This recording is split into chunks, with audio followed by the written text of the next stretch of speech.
자, 420페이지 한번 봅시다. 그 밑에 나와 있는 그림 있죠? 그거를 우리가 이해해야 돼요. 아셨죠? 자, 여기다 한번 그림을 그려볼게요. 왜 여기다 그릴까요? 일찍 끝내겠다는 암시가 담겨 있죠. 저기 안 쓰겠다는 거예요. 실험률, 다음에 파이 이렇게요. 우리가 그 필립스 곡선인데 기대가 추가된 부가된 필립스 곡선 그걸 나타내려고 해요. 마이너스 알파 자연 실험률 그 다음에 여기 예상 물가 이렇게 기대 물가 이렇게 나와 있어요. 그래서 기대가 추가된 필립스 곡선 이렇게 되네요. 자, 우선 첫 번째 밑에 그림을 보시면 자연 실험률을 구해야 되는데 자연 실험률 UN이라고 나와 있어요. 녹색깔 돼 있죠. 근데 거기 제일 밑에 빨간 색깔로 한번 볼게요. 빨간 색깔이 쫙 해서 이렇게 나와 있어요. 그래서 이게 단기의 필립스 곡선 제로 이렇게 나와 있습니다. 기대 물가 상승률이 얼마입니까 하면 빵 퍼센트 이렇게 나와 있어요. 자, 우선 가장 심플하게 보는 방법은 뭐냐면 기대 물가 상승률이 빵 퍼센트가 될 때가 여기니까 여기가 자연 실험률이에요. 왜냐면 수직 축이 물가인데요. 여기 보시면 물가랑 기대 물가가 같아질 때가 그때 실험률이 자연 실험률이잖아요. 그러면 기대 물가가 빵 퍼센트니까 실제 물가도 빵 퍼센트일 때가 여기가 자연 실험률이다. 이렇게 보시면 돼요. 하나만 더 볼게요. 자, 보조선으로 쫙 그림을 하나 그려놓고요. 거기 두 번째 C점을 지나는 필립스 곡선을 볼게요.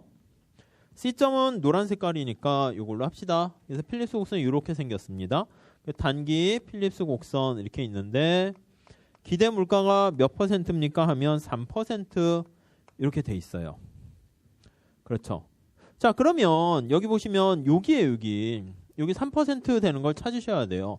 옆에 3% 찾으니까 C점 이렇게 있네요. C점 점점점점점 이렇게요. 자, 한번 요거를 볼게요. C점은 어떻게 됩니까?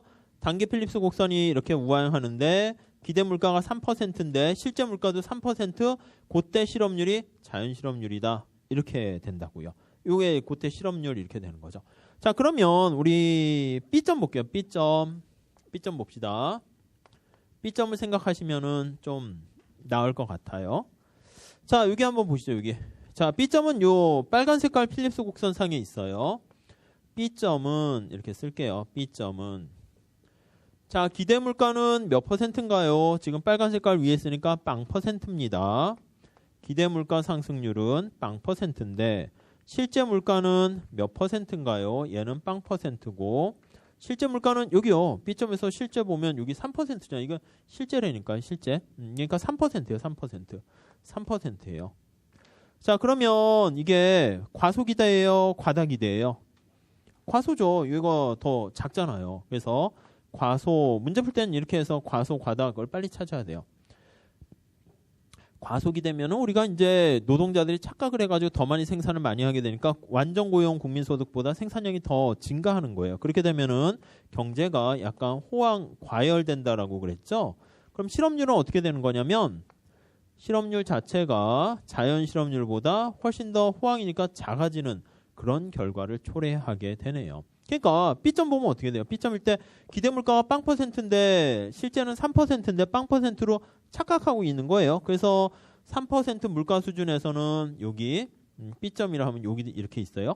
요거니까 자연 실업률보다 훨씬 더 작네요. 밑에 뭐 나와 있나요? 따로 없네요. U0 나와 있긴 한데 이렇게 돼 있어요. 그래서 자연 실업률보다 작으니까 과열돼 있다라는 거 알 수가 있어요. 그럼 이게 어떻게 됩니까? 라고 하면 호황이니까 이게 과열 이렇게 된다고요. 과열. 노동자들이 지금 착각하고 있었어. 아이고 지금 알고 봤더니 실업률이 물가가 3%나 올라갔는데 내가 지금 빵 퍼센트로 잘못 알고 있군. 그래서 적응적 기대를 하는 사람들이 이제 시간이 가면서 장기에는 정확하게 예상을 해요. 아이고 물가가 3%로 이렇게 증가했구나라는 것을 정확하게 기대를 하게 되고요. 이렇게. 그럼 기대 인플레이션율이 올라가는 거죠. 그래서 여기다 써드리면 기대 인플레이션율이 올라가요. 상승하게 됩니다. 그러면 이게 어떻게 되는 거냐면 얘가 올라가는 거죠. 필립스 곡선이 상방 이동하는 거예요. 그럼 기대 인플레이션율이 상승해서 언제 멈추냐면 이게 PC가 단기 필립스 곡선이죠. 상방 이동 이렇게 하게 되고요. 상방 이동하게 되면은 이게 올라가는 거니까 얼마까지? 3%. 여기서부터 이 높이가 3%에 이렇게 올라가면 얘가 이렇게 올라가니까 여기서 멈추게 돼요. 그럼 다시 한번 보면 처음에는 정부가 총수요 관리 정책을 써서 필립스 곡선을 따라서 이렇게 갔어요. 이게 바로 뭐냐면 AS 곡선을 따라서 경제를 이렇게 부양시켰어요. 여기까지 왔는데 이게 장기에는 균형 상태가 될 수 없고요. 물가가 상승했다라는 보고 기대 물가가 3% 상승하게 되면 필립스 곡선이 상방으로 올라가게 되니까 여기서부터 이렇게 뿅 가게 되는 거. 이게 올라가서 여기서 이렇게 잠깐 갔다가 이렇게 가게 되는 거 알 수가 있겠네요. 또 똑같이 해볼게요. 정부가 이거 뭐야 이게 실업률을 자연 실업률 수준 밑으로 줄일 수 없구만 해가지고 다시 확장적 총수요 관리 정책을 쓰게 되면 여기서 이렇게 간다고요. 쭉 가게 되면 거기 뭘 찾을까? D점 찾아보세요. D점을 가게 되면 이거 좀 맞춰 그릴까요? 이렇게 쭉 해서 D점을 가게 되면 여기로 가게 될 거예요. D점 이렇게 될 거예요. 그러니까 D점 가게 되면 거기 보시면 역시 마찬가지예요. 여기 보시면 내가 예상하는 기대 물가는 3%인데요. 실제 물가는 어떻게 되냐면 D점일 때는 거기 보니까 6% 이렇게 있잖아요. 그러니까 역시 어떻게 돼요? 과소기대를 하게 되는 것이고 그래서 자연 실업률보다 줄어들게 되고 근데 역시 내가 생각했던 것보다 과소기대 됐으니까 이렇게 가게 된 것이고요. 다시 시간이 가게 되면서 뭐야 6% 됐구만 해서 다시 이게 올라가요. 점점점에서 장기엔 이렇게 돼서 단기 필립스 곡선 2일 때는 기대 물가 상승률이 6% 되면은 그러니까 기대 물가 상승률과 요거는 실제 물가예요. 실제 물가가 같게 되는 그때 실업률을 우리가 완전 고용 자연 실업률이다. 이렇게 보시면 되겠어요. 그러니까 이 그림 살짝 잘 봐두세요. 최근에는 또 그림 문제가 많이 나오고 있어가지고 저 정도 그림은 좀 연결해서 그러니까 A, B, C, D 해가지고 뭐 B점일 때는 지금 어떤 상태입니까? 그러면 뭐 실제 물가 상승률보다 과소기대 상태이다. 뭐 그런 거 아니면 자연 실업률보다 낮은 뭐 과열된 상태이다. 그런 식으로 뭐 이것저것 물어볼 수가 있어요. 그리고 뭐 C점인 경우에 뭐 기대 물가는 어느 정도입니까? 1번 0%다. 뭐 아니고 3%다. 뭐 그런 거 찾는 건데 잘 보면 어렵지 않은데 제대로 안 보면요. 이게 뭐 하는 거야? 이렇게 빙글빙글 돌아요. 아니면 시간이 오래 걸리거나. 자, 우선 정책적 시사점 볼게요. 책에 설명이 잘 나와 있습니다. 1번 봅시다. 최초의 경제가 A점에 있었어요. A점 찾아보셨죠? A점이 여기입니다. 여기에요. A점. 기대 물가는 빵이고 실업 물가 상승률도 빵이고 그래서 완전 고용 상태 UN 거기에 딱 맞아 있는 상태입니다. 자, 그래서 A점에 있었는데 실업률을 낮추기 위해서 정부가 확대 재정금융 정책을 실시했어요. 왼쪽에 볼게요. 왼쪽으로 가면 안 되는데 요 정도만 양해해 주시죠. 여기가 Y가 있고요. 물가 상승률로 할까요? P라고 합시다. 그래서 완전 고용 산출량 수준이 YN 이렇게 있는데 지금 상태가 단기 AS 곡선이 이렇게 있는 거예요. 그래서 굳이 얘기하면 이 A점에 해당하는 게 지금 현재는 여기에 해당하는 거예요. A점 이렇게요. 완전 고용 달성되고 있는 거예요. 살짝 두 개 링크해서 봐두시면 되겠어요. 자, 그런데 정부가 확장적 재정금융 정책을 실시했으니까 어떻게 됐냐면 총수요를 확대해서 확장적 이렇게 가는 거죠. 그러니까 이걸 이렇게 증가시킨다고요. AD1 이렇게. 그러니까 우리 책에서는 이걸만 안 그려도 돼요. 그러니까 A에서 여기 A에서 B점 가게 된 거는 여기가 B점이에요. 그러니까 B점에서의 국민소득은 완전 고용 산출량보다 더 커지죠. 실업률은 자연 실업률보다 더 작아지는 거 알 수가 있어요. 그러니까 여기 나와 있는 A점이 요거 A점인데요. B점이 저거 B점하고 똑같이 연결돼 있다. 그것만 보시면 돼요. 높이는 크게 신경 쓰지 마시고요. Y랑 실업률 요것만 좀 보세요. 자, 3번 봅시다. 그러나 적응적 기대 하에서도 빨리빨리 예상은 못했지만 장기에는 동그라미 장기는 적응적이라는 말이 필요 없어요. 다 적응을 한 거예요. 그러니까 노동자들도 똑똑해지는 상황이에요. 자, 그럼 노동자들이 물가 상승을 정확하게 인지를 해서 예상 인플레이션율이 빵에서 3%로 상승해요. 그러니까 빵이 아니라 아이고 이거 3% B에선 이거죠. 물가가 3%만큼 됐구나 해서 이제 그걸 깨닫게 되는 거예요. 그러니까 예상 기대 물가도 3%로 올라가니까 얘가 상방으로 쫙 올라가요. 그럼 노동자들은 어떻게 해요? 임금 올려주세요 이렇게 얘기한다고요. 그러면 AS 곡선이 자 물가가 올라간 크기가 이만큼이잖아요. 루카스 공급 곡선 거기서 보시면 돼요. 이만큼 물가가 상승한 거예요. 파이가 이만큼 상승한 거니까 물가를 얼마만큼 올려달라고 그러냐면 이만큼 올려달라고 얘기하는 거죠. 이렇게 이거 3%라고 쓸게요. 그냥 물가가 P라고 할게요. 3% 이렇게 상승한 거예요. 3% 위로 올라가게 됐으니까 물가 상승률이 그러면 여기까지 가죠. 이게 C점에 해당하는 게 여기라고요. 그러니까 다시 실업률은 자연 실업률로 되돌아가고 국민소득도 높아졌다가 과열됐다 다시 원래 상태로 되돌아가게 되고요. 그러니까 여기서는 모양이 파란 색깔로 이렇게 갔다가 이렇게 가고 이렇게 갔다가 이렇게 가고 뭐 굳이 얘기하면 그렇게 보면 여기서도 이렇게 갔다가 이런 식으로 가고 이렇게 되는 과정을 표현하고 있어요. 그래서 둘 다 편한 거 가지고 문제 푸시면 될 거예요. 자, 2번에 보시면 그래서 자, 물가 상승을 정확하게 인지해서 예상 인플레이션율이 상승하게 되면은요. 단기 필립스 곡선이 우측을 하지 마세요. 상방으로 했어요. 상방을 지우세요. 왜냐면 필립스 곡선이 우측이면 AS는 좌측이거든요. 근데 시험장 가서는 또 그게 헷갈려요. 그러니까 그냥 이게 둘 다 상방하면 상방 똑같고 하방 똑같으니까 필립스 곡선 상방 이동하고 AS 곡선도 상방 이동하고 그렇게 보세요. 자, 그럼 C점 이렇게 가게 됩니다. C점에 도달한다. 자, 3번.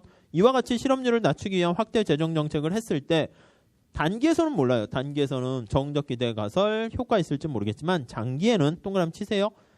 그러니까 이쪽 파트에서는 단기, 장기 그걸 나눠서 보시는 게 중요해요. 장기에는 실업률이 낮아지지 않고 물가만 상승해요. 그래서 인플레이션율만 올려요. 그래서 물가만 상승할 뿐이다. 이게 이제 그래서 자연 실업률 수준에서 수직, 그래서 국민소득을 더 증가시킬 수 없고 실업률도 자연 실업률 이하로 더 낮출 수 없다. 이렇게 보시면 되겠습니다. 뭐 화폐 초중립성은 그냥 넘어가시고요. 화폐 중립성은 통화량을 증가시켰을 때 효과가 없다는 것이고요. 초라는 말 거기 나와 있잖아요. 그래서 통화량의 증가율이라는 거죠. 통화량을 그냥 단순히 증가시키는 게 아니라 자꾸 증가의 증가율이니까 처음에 10만큼 증가시켰다가 다음 30만큼 증가시켰다가 다음에 90만큼 다음에 뭐 300, 뭐 다음에 1억 뭐 이런 식으로 계속 증가시켜도 실물 시장에 아무런 영향이 없다. 뭐 그런 뜻입니다. 자, 밑에 자연 실업률 가설의 의미 볼게요. 자, 1번 장기 필립스 곡선은 자연 실업률 수준에서 수직이고요. 장기적으로 인플레이션율과 실업률 사이의 상충관계 밑줄 치시고 우하향 관계 이렇게 쓰시면 돼요. 자, 뭐를 하나 증가시키기 위해서는 반드시 다른 거를 포기해야 된다라는 게 상충관계, 트레이드오프 관계가 있다는 건데 그런 게 존재하지 않는다는 거예요. 그러니까 수직이다 이 뜻입니다. 자, 2번. 자, 수직이다라는 거의 뜻은 뭡니까? 실업률을 낮추기 위한 재량적인 안정화 정책은 결국은 장기라는 느낌이라고 했어요. 물가만 상승하고요. 아무런 효과가 없다 이렇게 보시면 되겠습니다. 그래서 자연 실업률 가설이라는 건 뭐냐면 자연 실업률을 벗어날 수는 없어요. 장기제 균형 상태니까 잠깐 이탈할 수는 있지만 원래 자체 본성으로 이렇게 회귀한다 이렇게 보시면 되겠습니다. 자, 오른쪽 가볼게요. 자연 실업률의 결정 요인 나와 있는데 뭐 제목만 잘 보세요. 근데 자연 실업률하고 여기 다시 올게요. 자꾸 왔다리 갔다리 하는데 장기 필립스 곡선 수직이고요. 장기 AS 곡선 수직이에요. 그래서 자연 실업률은요. 여기에 완전 고용 산출량 수준하고 똑같은 거예요. 그러니까 자연 실업률을 변화시킨다라고 하면은 여기 완전 고용 산출량 수준을 변화시켜야 돼요. 그래서 그 제목만 보세요. 1번. 자연 실업률의 결정 요인이 나와 있는데요. 그 차라리 그냥 밑으로 내려갈게요. 밑으로. 자연 실업률을 낮추기 동그라미 치세요. 자, 차라리 그 제목을 그걸 보세요. 자, 내용 설명 좀 봅시다. 장기적으로 실업률은 자연 실업률 수준에서 그쪽으로 수렴하게 되지만 자연 실업률 자체가 항상 고정되어 있는 것은 아니에요. 그러니까 완전 고용 상태가 국민소득이 항상 고정되어 있는 게 아니라 변할 수가 있는 거예요. 그러니까 잠재력이 아까 말씀드렸죠. 나는 한 12시간 하는 게 10시간 하는 게 최선이야 했는데 공부를 계속 해보세요. 계속 한 1년 하면 이제는 뭐 11시간 해도요 괜찮아요. 그냥 그렇게 되다가 12시간 해도 괜찮아요. 조금씩 늘어나는 거죠. 법인에 들어가면 12시간 해도 괜찮으니까 계속 아침 9시부터 12시간이면 어떻게 되나?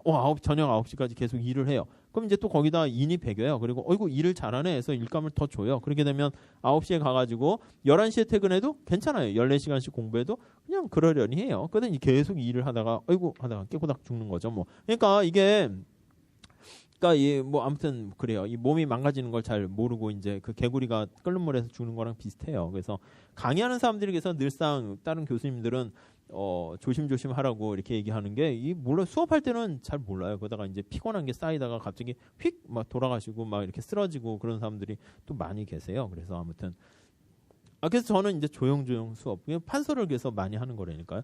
만약에 경제학도 보면은 많이들 판서를 안 하거나 막 이렇게 막 하는데, 그러면은 수업 끝나면은 휙 하고 이게 쓰러져요. 그래서 저는 쉬는 시간에 여러분 자죠. 저도 자요. 그래서 그러니까 자는 게 제일 나아. 괜히 딴 사람하고 또 얘기하거나 뭐 이렇게 하면 질문 오는 거 외에는 그게 제일 남는 것 같아요. 그래서 뭐 지하철 타도 자고 늘 뭐 그래요. 그래야지 안 그러면 아무튼 그렇습니다. 그래서 이 변할 수 있다라는 걸 잘 보셔야 돼요. 자, 밑에 제목 보세요. 제목. 자, 직업 훈련과 인력 재배치에 대한 지원. 그 사실 제목만 보시면 돼요. 그러니까 왜 하는 건 그 이제 2차례니까요. 정부가 뭔가 개입할 수 있다는 거예요. 보조금이나 조세를 통해서 계속 공부하라고 시키는 거야. 아까 얘기한 것처럼 학원에서도 자, 여러분 10시간 공부하시면 장학금을 주겠습니다. 뭐 일주일에 막 10만 원씩 줘. 그러니까 막 다 하는 거야. 그러다 보니까 이제 이게 전부 다 받아가니까 올리는 거죠. 10시간 갖고는 전원 받아가는구나. 자, 12시간을 올립시다. 그러니까 이게 전원으로 막 올리는 거예요. 맞나 틀리나 모르겠는데 어제는 여러분 그거 아세요? 무슨 그 카카오톡에 게임하는 거 있잖아요. 뭐 이렇게 내리면 무슨 이모티콘인가 뭐 준대. 그래서 얘기를 들었는데 잠깐 저도 했다 말았는데 딱 보니까 20단계인가? 레벨 20인가? 그걸 하게 되면은 뭘 준대요. 그래서 어제 열심히 해서 딱 봤더니 바뀌어 있는 것 같던데 24단계까지 가야지 뭐 선물을 준다. 이래가지고 또 기를 쓰고 24단계까지 해놓고 그리고 잤어요. 그래서 아무튼 그렇게 이렇게 자꾸 올리는 거예요. 아무튼 그렇죠. 자, 그래서 2번 보세요. 노동시장의 유연성 제고 이렇게 나와 있잖아요. 유연성. 그러니까 뭐 그런 것도 그냥 모르겠는데 그냥 제목으로만 보세요. 노동시장의 유연성을 제고하거나 실업보험제도는 어떻게 해야 돼요? 대체로 가능한 한 실업보험제도가 잘 돼 있으면 자연실업률이 높아진단 말이에요. 그래서 실업보험제도를 가능한 한 축소하는 쪽이 사실은 뭔가 빨리빨리 구직 활동을 더 나서게 하는, 재촉하는 그런 효과를 가져오게 되고요. 탐색 비용을 낮출 수 있는 방안을 마련해야 돼요. 뭐 앞에 나와 있는 직업 정보망의 확충 뭐 이런 것들 그대로 보시면 되겠습니다. 아무튼 여기서 중요한 거는 자연실업률도 변할 수도 있다라는 얘기를 이제 케인즈 쪽에서는 제시하게 되는 것이죠.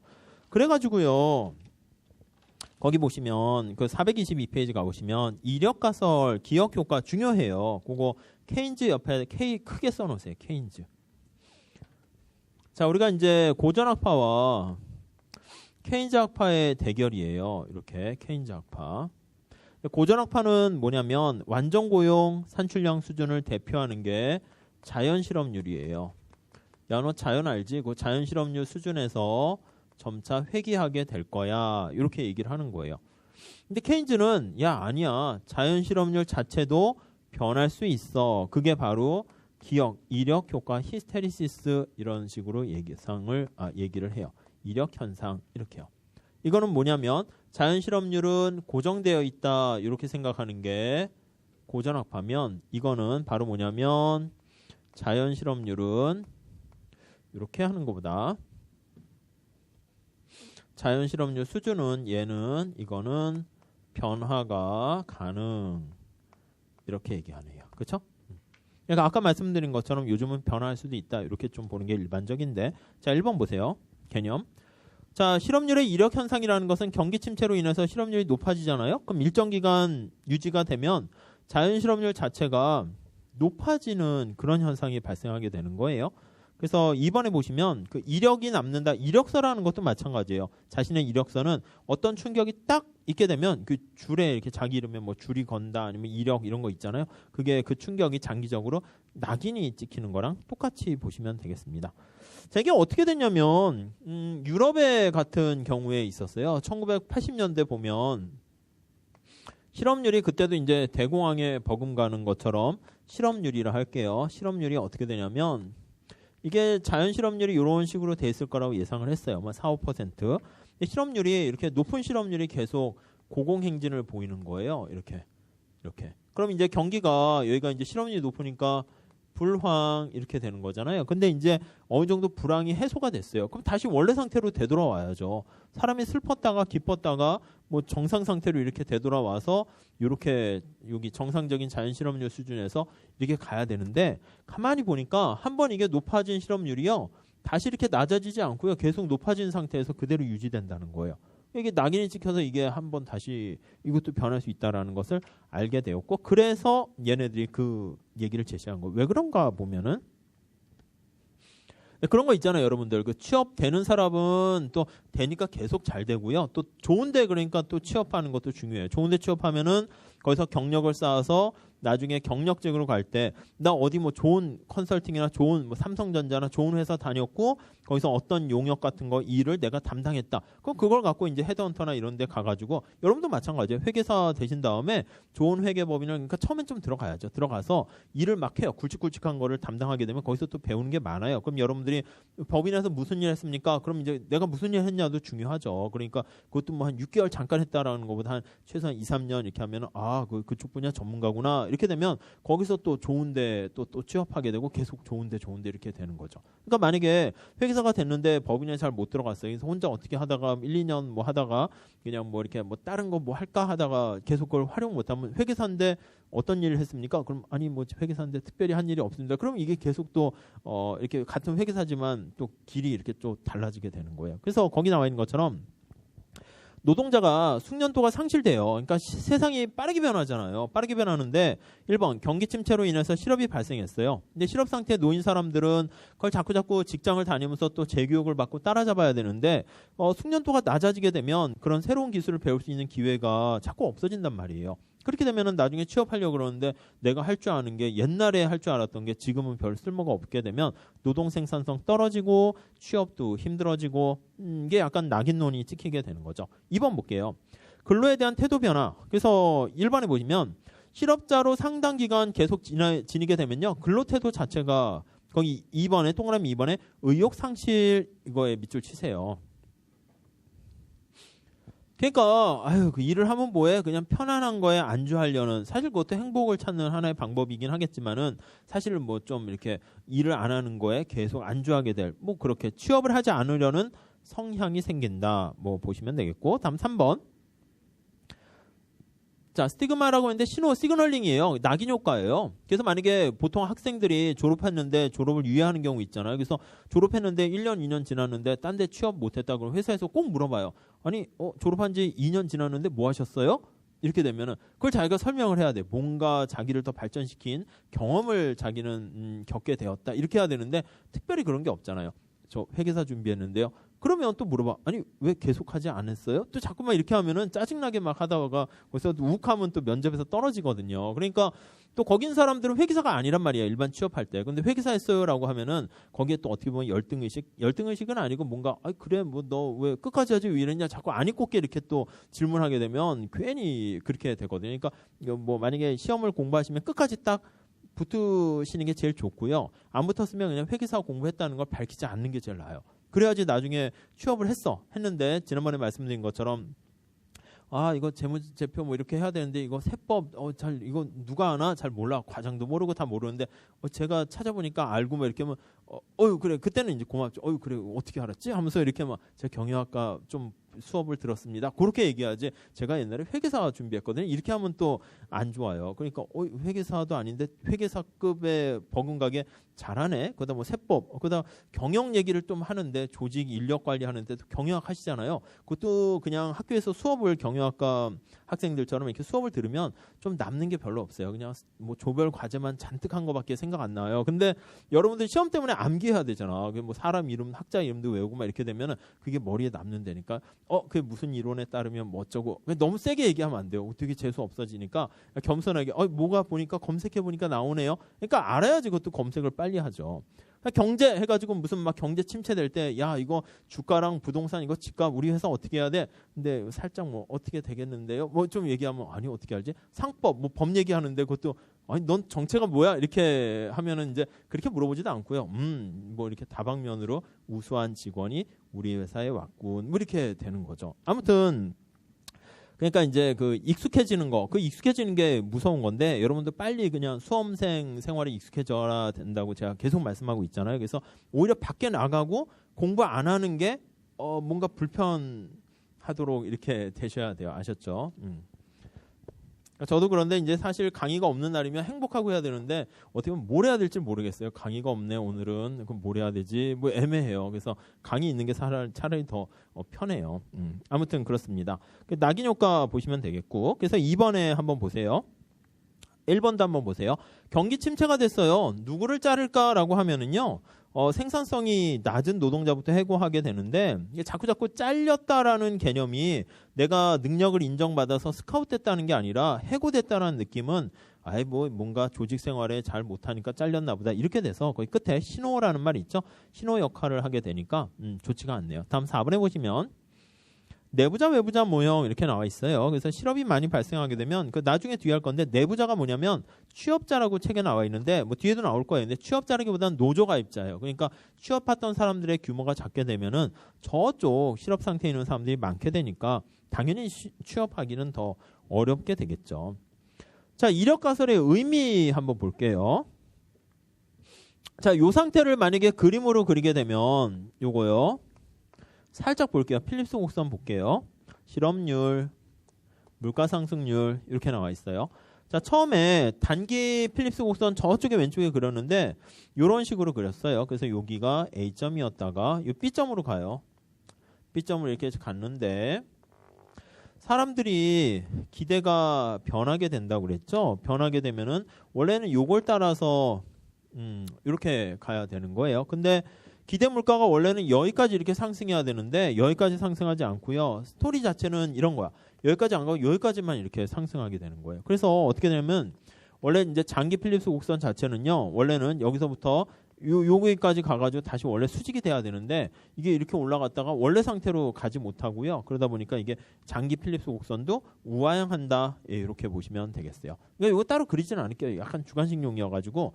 그래서 우리가 장기 필립스 곡선이 수직이다라고 하면은 이게 원래 상태로 되돌아가는데 이게 한번 이렇게 올라가게 되니까 자연 실업률 자체가 증가하게 되는 거 그거를 알 수가 있게 되겠고요. 그래서 거기 의미를 다시 보시면 1번에 보세요. 장기에도 보세요. 장기에 있어서 실업률이 원래 자연 실업률 상태로 복귀하지 않게 되고요.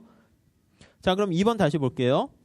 재정금융정책은 장기에는 자연 실업률에 영향이 없다 이렇게 되는데 아니요. 장기에도 영향을 미칠 수 있다 이렇게 보시면 되겠어요. 그러니까 우리는 어떻게 보셔야 되냐면 자연실업률 가설은 고전학파, 정부정책 효과 없다. 이력 가설은 자연실업률 자체가 변할 수 있고 수직이 아니라 우하향한다. 관역 거기 밑줄 치세요. 그게 사실은 포인트 결론이에요. 이력 가설이 성립하게 되면 장기 필립스 곡선이 여전히 우하향하게 되니까 정부정책은 효과가 있다. 이렇게 보시면 되겠어요. 그래서 이제 최종 결론은 자연실업률, 이력 가설 요거 두 개가 완전히 상반된 결론이다. 이렇게 정리하시면 되겠네요. 그래서 뭐 밑에 평가는 그냥 넘어가셔도 되겠고요. 그 관역 그것만 보시면 될 것 같습니다. 자, 우리 예제 한번 볼게요. 오른쪽에 예제 좀 보시죠. 자, 문제 좀 한번 읽어보세요. 예제. 자, 어느 나라의 단기 필립스 곡선이 풀었었네요. 파이는 네, UN이라 먼저 써야겠네. 자연 실업률 이렇게 있고요. 그 다음에 실업률 더하기 기대 물가 상승률 이렇게 돼 있습니다. 요거 익숙한 식으로 좀 바꿔보시죠. 그냥 이렇게 있으면 여러분들의 홈 어드밴티지를 누리기 위해서 익숙한 걸로 바꾸셔야 돼요.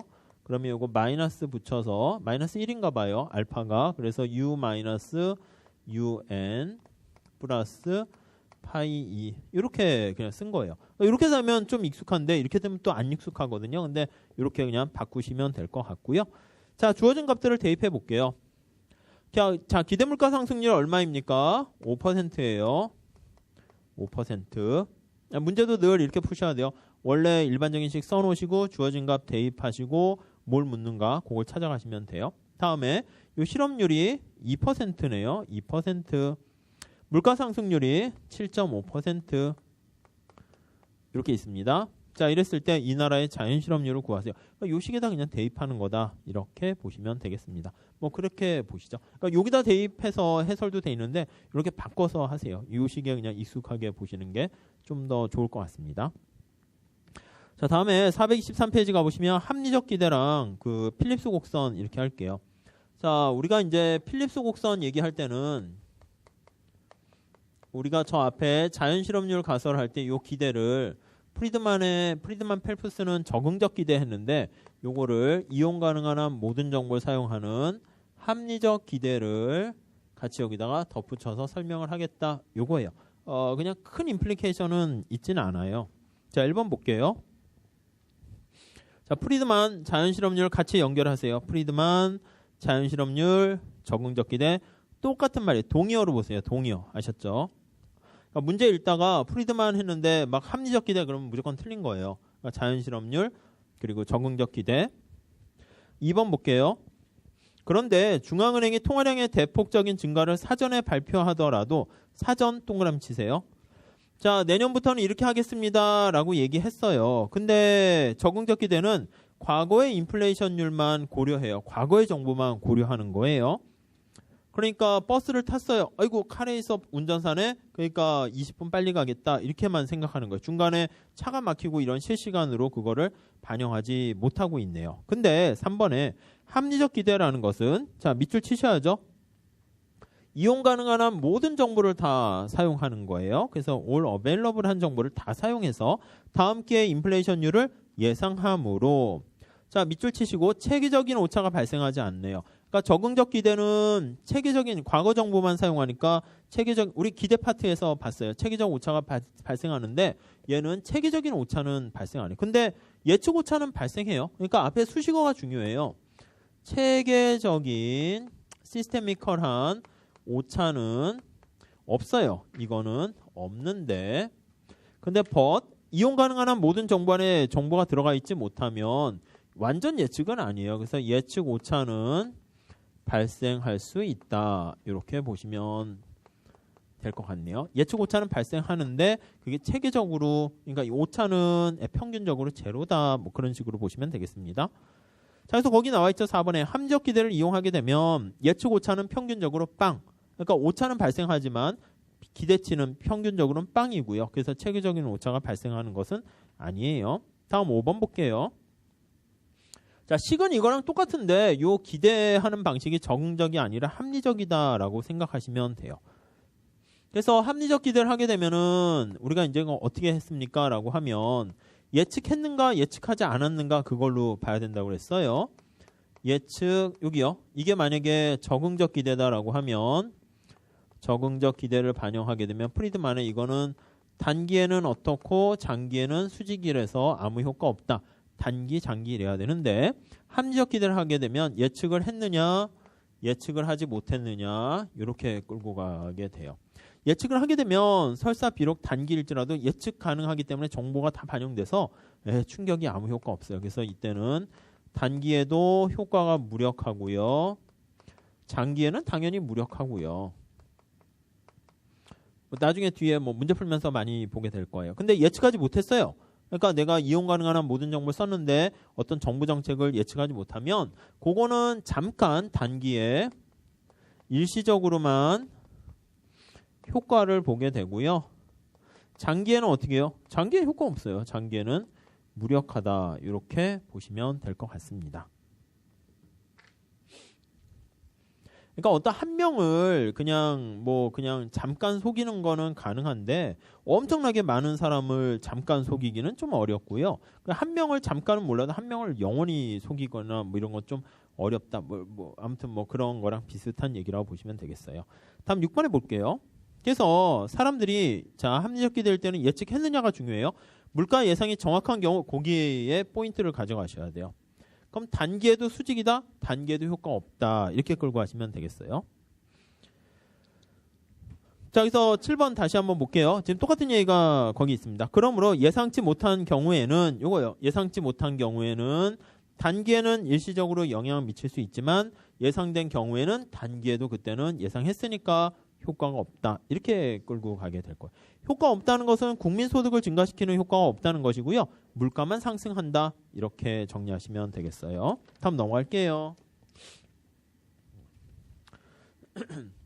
자, 인플레이션을 억제하는 정책 얘기하고 있는데요. 자, 우선 1번 보세요. 자, 각국은 물가를 잡는 게 되게 중요해요. 그래서 그것을요, 이제 인플레이션 억제 정책에서 동그라미 2번에 보시면 디스인플레이션이라고 해요. 디스인플레이션. 네, 인플레이션에 대해서 반대한다는 거죠. 그러니까 반인플레이션 정책 그렇게도 얘기합니다. 그걸 풀어서 인플레이션 억제 정책 이렇게요. 자, 인플레이션을 억제하려면 자, 동그라미 2번에 보시면 통화량 감소 이런 걸 써야죠. 그게 인플레이션 억제하는 거죠. 그래서 얘는 통화 공급을 줄여요. 이게 이제 LM이 좌측 이동하고 AD가 좌측 이동하는 거죠.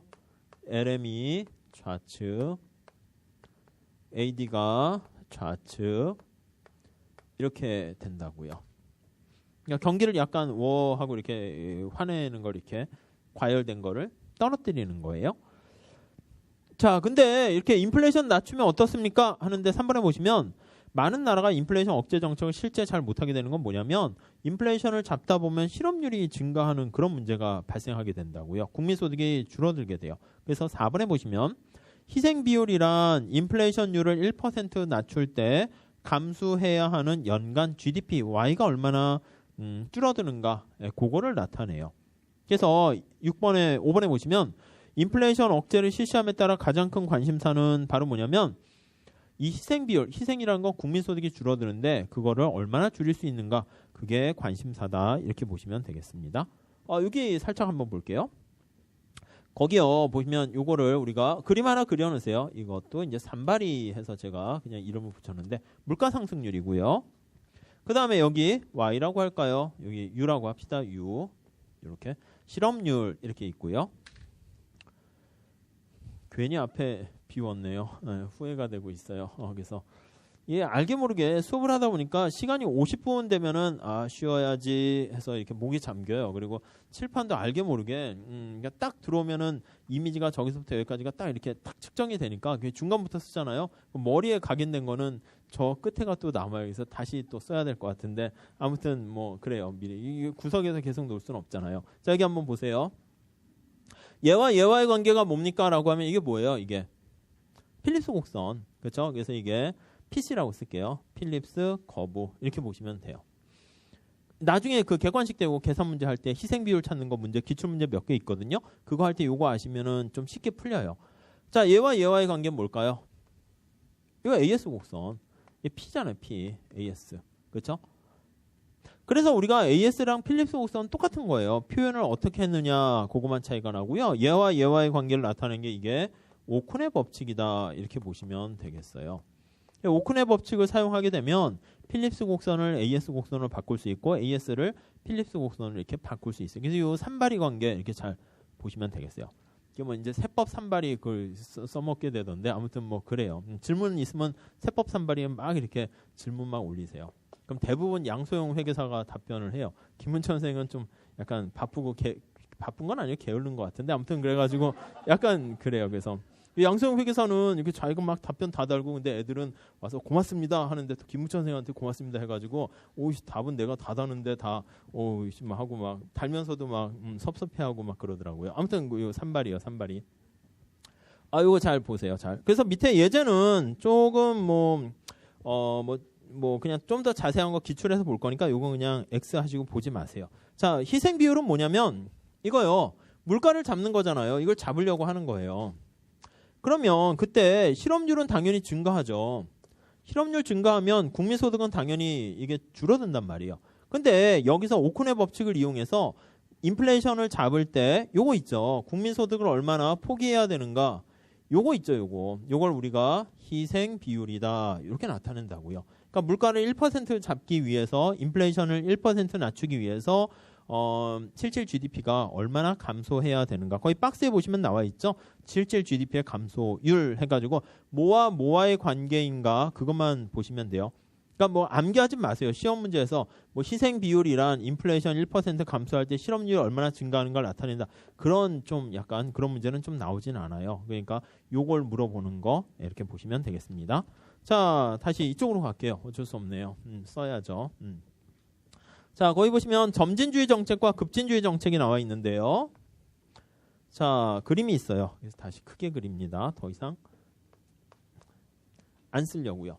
자, 여러분 고통이 이렇게 제가 늘 말씀드린 것처럼 인생 전체 고통의 총량의 질량 총량의 법칙인가 그것처럼 있다라고 할게요. 100이라는 게 있어요. 이 고통을 나눠서 찔끔찔끔 받는 게 낫겠어요? 한 번에 팍 받고 안 하는 게 낫겠어요? 아니면 매도 먼저 받는 게 낫겠어요? 아니면 고통을 젊었을 때 안 받다가 나중에 나이 들어서 한꺼번에 이렇게 막 고통을 많이 받는 게 낫겠어요? 뭐가 나을까요? 뭐 그냥 지금 시점에선 그냥 뭐 글쎄 빨리 받는 게 낫다라고 할 수도 있긴 한데 뭐 아무튼 그냥 빨리 받는 게 나은 것 같긴 해요. 그래서 이 끝 마무리가 이렇게 좀 좋아야 돼요. 아무튼 끝 마무리가 좋다는 건 뭐냐면 늘 말씀드린 것처럼 고통에 지금 그 세상에 들어온 건 맞아요. 맞는데 이게요. 그 이제 앞으로 그래도 1년 이상은 공부하셔야 되잖아요. 이게 칠판 긁는 소리 이런 거 좋아요? 들려드릴까요? 아무튼 이게 짜증나는 소리인데 이 실험을 해봤어요. 진짜 막 찍 해가지고 막 짜증나 죽겠네 막 이렇게 하다가 마지막에 진짜 10분은 아름다운 그냥 클래식 뭐 이렇게 뭐 자연 소리 이렇게 들려주는 거랑 아니면 처음에 이렇게 한 50분 동안 자연 소리 들려들다가 나중에 찍 이렇게 10분 동안 칠판 긁는 소리 속에 가둬두는 거랑 끝나고 나면 총 크기로 보면 얘가 더 짜증나야 되는데 얘는 그냥 그나마 다행이다 이렇게 되고요. 얘는 막 엄청 막 인상을 쓰고 있어요. 그러니까 이게 처음 시작 자체가 이렇게 어떻게 됐든 잘 모르겠지만 그냥 무조건 내년 시험에 그래도 합격해서 이렇게 딱 끝났거나 아니면은 내가 비록 떨어졌는데 뭔가 실력이 향상된 게 딱 느낌이 있으면 내년에 동차하지 뭐 이렇게 해서 좀 괜찮은데 자칫 이게 불합격으로 되면 이게 되게 슬퍼져요. 아무튼 그래서 무조건 합격하는 걸로 하시면 좋을 것 같고요. 자, 아무튼 거기 점진주의랑 급진주의가 나와 있는데 자, 1번에 보세요. 점진주의 정책이라는 것은 그레듀얼 천천히 변하는 거예요. 서서히 이렇게 보시면 돼요. 서서히 점진적으로 어떤 정책을 쓸 때요. 천천히 조심스럽게 이렇게 해나가는 거예요. 자, 밑에 한번 볼게요. 급진주의 볼게요. 콜드 터키라고 하는데 이거는 말 그대로 급냉주의라고도 해요. 그래서 일시에 동그라미 치세요. 일시에 통화량을 대폭 이렇게 돼 있습니다. 자, 밑에 한번 볼게요. 장기 필립스 곡선이 이렇게 있고요. 장기 필립스 곡선이 이렇게 있어요. 거기 보니까 처음 출발 자체가 2점 이렇게 있네요. 옆에 보시면 이게 10% 현재 물가 상승률이 있어요. 자, 그러면 여기 단기 필립스 곡선이 이렇게 있죠. 단기 필립스 곡선은 자, 요거 몇 %가 돼야 돼요? 기대 물가 상승률이 여기가 2점에 해당하려면 10%가 돼야 되는 거예요. 그래서 기대 물가 상승률이 10% 이렇게 있는 거예요. 그러니까 기대 물가가 10%일 때 그때 물가가 10%인 그때 실업률이 자연 실업률이다. 이렇게 보시면 돼요. 자, 정부가요. 실업률을 조금 이렇게 물가를 낮추려고 하는 거예요. 목표가 뭐냐면 이거 물가가 너무 높네. 그래서 물가를 낮추는 방법을 쓰려고 하는데 자, 1번 다시 볼게요. 점진주의의 동그라미 2번 보세요. 자, 그림에서 최초의 경제가 2점이 있었는데 점진적으로 긴축을 실시하는 거예요. 그럼 서서히 사람들의 기대가 서서히 낮아지게 되니까 거기 보시면 서서히 이게 낮아져요. 서서히. 밑에 몇 퍼센트? 4%까지 이렇게 물가를 낮추려고 합니다. 그때 서서히니까 여기 서서히 낮아지게 돼서 나중에 여기까지 가니까 거기 화살표로 표시해 놨는데 서서히. 그러니까 충격은 별로 크진 않아요. 이렇게 가다가 이렇게 가서 실업률이 살짝 높아졌지만 다시 이렇게 줄어든다. 근데 이 고통의 크기 세기는 약하지만 근데 고통의 기간은 좀 길어요. 서서히 그냥 가랑비에 옷 맞는 거랑 비슷한 그런 개념이에요. 그래서 3번 볼까요? 기대 물가를 천천히 낮추는 거예요. 그래서 2번의 끝에 점차 그거예요. 서서히 낮춰지게 되면은 4번 볼게요. 점진주의 정책을 실시할 때는 경기 위축과 그에 따른 실업 문제가 심각한 건 아니에요. 근데 끝에 밑줄 치죠. 시간이 오래 걸린다. 그러니까 조금씩 변화시켜가지고 서서히 영향을 주는 거네요. 급진은 뭐예요? 급진은 말 그대로예요. 한 번에 팍 이렇게 해주니까 충격을 팍 줘요. 1번 보시면 일시에 통화량을 대폭 그러니까 여기서부터요. H까지 확 가는 거예요. 사람들이 통화량을 확 줄여가지고요. 긴축을 하게 되면 사람들이 예상 못했어. 그러니까 기대 물가는 10%로 있는 상황에서 확 낮추니까 이 4%로 여기까지 그냥 한 번에 쫙 가요. 그래서 거기 보면 H 이렇게 있잖아요. H. 그러니까 사람들이 예측을 못했으니까 실업률이 이렇게 팍 이렇게 엄청나게 늘어나는 거 알 수가 있죠. 경제가 예측 못해서 침체가 좀 크게 이렇게 잠깐 발생하게 돼요. 네, 그렇게 되네요. 그래서 2번 다시 볼게요. 일시에 거의 일시에 계속 동그라미 치세요. 일시에 총수요를 대폭 감소시키게 되면 인플레이션율은 급속하게 팍 줄어든다니까요. 단기에 그만큼 예상 대비를 못했으니까 실업률도 큰 폭으로 팍 증가한다고요. 그렇죠? 그게 H점 그렇게 가게 된 거예요. 바로 그냥 일시에 팍 낮추게 되니까 H점 이렇게. 3번 볼게요. 근데 사람들이 이제 인플레이션율 물가가 아이고 4%로 하락했구나라는 걸 알게 되니까 이렇게 갔다가 기대 물가가 4% 돼서 이쪽으로 다시 이렇게 가게 되는 거 알 수가 있네요. 그러니까 충격은 어떻게 돼요? 충격은 여기 나와 있는 것처럼 훨씬 더 커요. 점진주의가 그래서 우리는 훨씬 더 나아 보이는 그런 얘기를 할 수가 있을 것입니다. 그래서 4번에 보시면 급진주의를 실시하게 되면 점진주의랑 비교해 봤을 때 짧은 시간 안에 인플레이션 목표를 달성해요. 근데 그 충격과 고통도 처음에는 심각하게 클 수 있다라는 거 생각하시면 돼요. 자, 근데 되게 재밌는 게 다음 페이지 가보시면 자, 물가 안정에 대한 그 희생 비율, 비용을 우리가 얘기하려고 하는데요. 자, 거기 보시면 3번에 볼게요. 그 뭐 1번, 2번은 그냥 참고로 보세요. 우선 2번 보시면 점진주의 정책을 실시할 때 희생 비율로 측정된 물가 안정의 비용은 급진적인 경우보다는 사실은 더 나은 것처럼 볼 수 있는데 반드시 그런 건 아니다라는 왜 급진주의가 난가? 그런 생각을 할 수 있는데 전제 조건이 뭐냐면 3번에 합리적 기대와 급진주의 이렇게 보시면 돼요. 합리적 기대. 그러니까 합리적으로 기대하는 경우에는 기대는 오히려 점진주의보다는 급진주의를 약간 지지한다. 이렇게 보시면 되겠습니다. 자, 거기 보시면 1번에 근데 전제 조건이 두 가지가 있어요. 하나는 뭐냐면 인플레이션을 낮추겠다는 사전 정책, 사전에 발표가 있어야 되고 사전 동그라미 치세요. 다음에 두 번째는 신뢰라는 말이 있어요. 노동자와 기업이 정부를 신뢰한다는 신뢰. 그 두 가지가 있을 때 1번 다시 보세요. 합리적 기대를 신뢰하는 일부 학자들은 이 두 가지가 충족되면 급냉 정책이 점진주의보다는 훨씬 더 나을 수 있다. 이렇게 보시면 되겠어요. 자, 여기 보세요. 정부가 만약에 양치기 소년인가? 그것처럼 늑대다 했는데 맨날 아이고 뻥이네 이렇게 자꾸 하게 되면은 정부 정책을 믿겠어요? 안 믿겠어요? 안 믿는다고요. 그래서 진짜 늑대가 나타나도요. 아유 또 그러네 뭐 이렇게요. 뭐 진짜 정치판이 거의 그런 거죠. 뭐 이렇게 하겠습니다. 뭘 해요? 다 자기의 이득만 취하는 뭐 제가 봤을 때 거의 다 그런 것 같은데 아무튼 그러니까 우리가 그 뭐라고 하냐면 제가 볼 때는 그건 것 같아요. 만약에 여러분들이 주사 맞는 거 생각해 보세요. 주사 맞는데 주사를 조금씩 따끔따끔하게 맞는 거 말고 그냥 한번 맞는 김에 왕주사 한번 맞으시죠. 이렇게 되는 거야. 그래서 대신 이거 의사가 얘기해요. 이거 한 번만 맞고 더 이상 안 맞아도 됩니다. 뭐 이렇게 얘기했어요.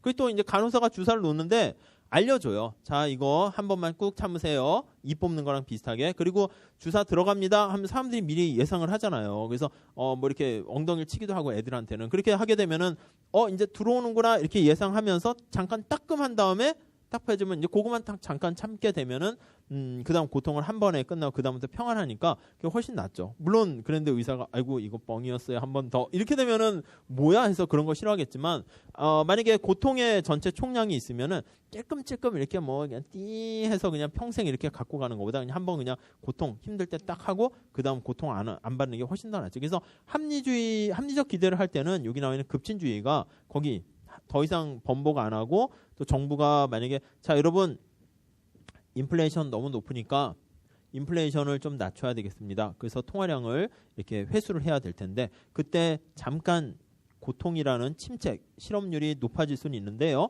요거 한 번만 하고 잠깐 참으시면은 그 다음에 금방 이렇게 갔다가 눈 깜짝할 사이 일리 가게 되고 일리 가면 더 이상 이런 일은 뻥치지는 않겠습니다. 그럼 사람들이 준비를 하면서 대비를 하게 되니까 잠깐 고통은 가지만 이게 비용 갖다 금방 이렇게 가니까 오히려 점진적으로 천천히 이렇게 하는 것보다는 총체적인 그런 고통의 총량을 더했을 때는 오히려 훨씬 더 낫다라고 주장하는 게 합리적 기대론자의 주장이다. 이렇게 보시면 되겠어요. 뭐 아무튼 그 제목만 보시면 되겠고 근데 객관식에서 어떻게 물어보기는 좀 그래서 여러분 틀리게 하거나 뭐 그렇지는 않아요. 그래서 2번, 3번, 4번에 나와 있는 게 밑에 그림하고 연결시켜야 되는 건데 이것도 약간 다 설명하는 건 약간 주관식용이기 때문에 여러분들은 그 1번에 나와 있는 전제 조건이 있죠. 그래서 2번 한번 볼게요. 정부가 인플레이션율을 낮추겠다는 정책을 사전에 발표하고 이걸 신뢰하게 되면 여러분 4%의 물가를 맞추려고 합니다. 목표 이렇게 할게요. 우리 정부는 신뢰를 지키는 정부입니다. 그럼 사람들도 알아서 기대 물가 상승률 예상 물가가 4% 되면 이렇게 바로 낮출 때 이게 바로 뿅 낮아지니까 이게 이렇게 가면서 동시에 낮아지니까 이거는 정태적 기대할 때고요. 이게 이렇게 가는데 이게 낮아지니까 오히려 바로 이렇게 직접 이렇게 내려갈 수 있다. 이렇게 주장을 하게 되는 거예요. 자, 그래서 3번 볼게요. 3번 밑에 관역 보세요. 관역. 2점이었어요. 원래 2점인데 I점으로 예측 가능하게 행동을 하고 신뢰를 하게 되면 곧장 I점으로 이동하게 되면 실업률을 증가시키지 않으면서 인플레이션을 낮출 수도 있다. 이렇게 얘기하는 게 합리적 기대와 급진주의 이렇게 보시면 돼요. 4번 만약에 이걸 신뢰 안 하면 그렇게 되면 오히려 그냥 실업률만 대폭 상승하게 되고 아무 효과가 없는 그런 결과를 초래하게 됩니다. 자, 그래서 427페이지 가보시면 경기 침체 없이 실업률 증가 없이 이거죠. 실업률 H로 가지 않고 바로 이렇게 낮출 수 있는 좋은 방법은 이렇게도 갈 수 있다는 거예요. 합리적 기대 입장에서는 신뢰와 그리고 예상 가능한 사전의 정책을 공표하는 더 중요한 게 그러니까 5번에 보시면 신뢰성이죠. 신뢰성. 그거 잘 보시면 되겠습니다. 6번에 보시면 그럴 때는 희생 비율이 없죠. 실업률이 증가하지 않고 바로 내려가니까 희생 비율이 빵이면서 목적을 달성할 수 있다. 그렇게 보시면 되겠습니다. 자, 이쪽으로 오시고요. 자, 그래서 거기 우리 이번 챕터 14장은 필립스 곡선하고요. 스태그플레이션인데 실업과 인플레이션 문제를 같이 다룬 거다라고 생각하시면 되겠고 밑에 거기 요점 정리 표가 나와 있잖아요. 필립스 곡선에서 전통적인 필립스 곡선 거기 식도 써 놓으시면 좋을 것 같고요. 그다음 프리드만 펠프스의 기대부가 필립스 곡선 나와 있고 뭐 세고전학파의 필립스 곡선 나와 있는데 그거 그냥 살짝 내용 보시면 될 것 같습니다. 의미는 요 정도는 괜찮아요. 그러니까 요 정도로 정리되어 있는 거 거기 한번 잠깐 보시면 전통적이니까 정태적이고요. 프리드만 하면 적응적 기대고 세고전학파의 세자의 동그라미 치시면 그건 합리적 기대예요. 그러니까 그 세 개 기대에 연결하고요. 전통적인 거기 나와 있는 것처럼 안정적으로 우하향하게 돼 있어요. 인플레이션율과 실업률 간의 마이너스 상관관계가 있고요. 이거는 두 개의 상충관계 있으니까 두 마리 토끼 다 잡을 수 없다는 것을 상징하고 있어요. 근데 이제 케인즈의 그 미세 조정이 가능하다라는 재량적인 안정화 정책이 유효한데 프리드만 펠프스의 기대부가 필립스 곡선인 경우에는 적응적 기대고 단기 동그라미 치시고 장기 동그라미 치시고 그러니까 적응적 기대 프리드만 하면 언제나 문제를 풀 때 단기, 장기 이렇게 해야 돼요. 단기에는 효과 있는데 왜요? 우하향하니까 장기에는 효과가 없다 이렇게 보시면 되겠고 자, 세고전학파는 뭐라고요? 세가 합리적 기대니까 예측했는가 예측 안 했는가 그걸로 가셔야 돼요. 그래서 노동자들이 물가 예상이 정확하게 예측했으면 단기에도 무력계 그러니까 단기 장기가 중요한 게 아니에요. 예측했냐 예측 못했느냐가 더 중요하다 이렇게 보시면 돼요. 그래서 물가 예상이 점띵 두 번째 보시면 부정확한 경우 예측하지 못했다라고 하면 그때 필립스 곡선은 우하향 이렇게 보시면 되겠습니다. 정책적 시사점 보시면 예상된 정책은 예상됐으면 단기에도 효과 없다 이렇게 보시면 될 것 같네요. 그 정도 그림 형태 내용 보시면 되겠고 어렵게 나오진 않습니다. 어렵게 나오는 거는 어려운 건 아닌데 요 식 줘가지고 이렇게 물어보는 정도 그런 게 뭐 회계사 시험에서는 좀 유행하는 스타일이긴 한데 뭐 기본적으로 필립스 곡선 단기 장기 예측했냐 못했냐 뭐 그런 거 정도 희생 비율 그런 거 기출 나온 문제 있거든요. 그런 거 몇 개 푸시면은 큰 어려움은 없을 것 같아요. 자, 오늘은 여기까지 할게요. 여기까지 하고요. 그래서 원래 막 6시까지 더 하고 하려고 그랬는데 복습할 시간을 역시 좀 드려야 돼요. 그러니까 30분이라도 복습을 좀 하시고 그리고 아마 그 토요일 날 아까 말씀드린 것처럼 우리가 아마 12시에 경유학이 끝나는 것 같아요. 그래서 1시부터 한 4시 정도까지 이렇게 할까 생각하고 있습니다. 그리고 오늘은 따로 뭐 OX나 뭐 이런 거 드리지는 않을게요. 그냥 조금 복습 마무리 하시고 그냥 집에 가세요. 아셨죠? 너무 계속 학원에 오늘 같은 날도 있는 거는 좀 이상해요. 저는 오늘 평일인지 주말인지 막 헷갈려가지고 자꾸 뭐 그래요. 자, 아무튼 복습 잘 하시고요. 다음 시간에 볼게요. 수고하셨습니다. 네.